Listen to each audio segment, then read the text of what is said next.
yung wiring. Pero pagdating sa principle ng makina loob, iisa lang yan sila. O yan, ayan, lahat. O, halimbawa, kasi ito scooter, may problema sa kanyang transmission, maingay, sinasabi ng ilan.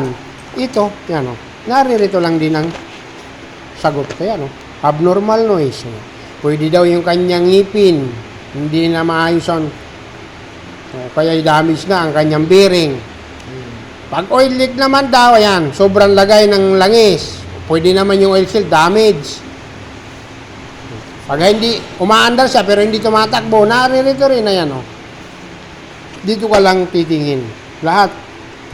Wala naman, ako sir, pagdating ko dito, wala naman nagturo sa akin ito. Mahilig lang kasi ako magbasa. Kasi kahit tumawag ka pa sa Honda Philippines, di ka rin, sasabihin lang sa'yo may manual, basahan.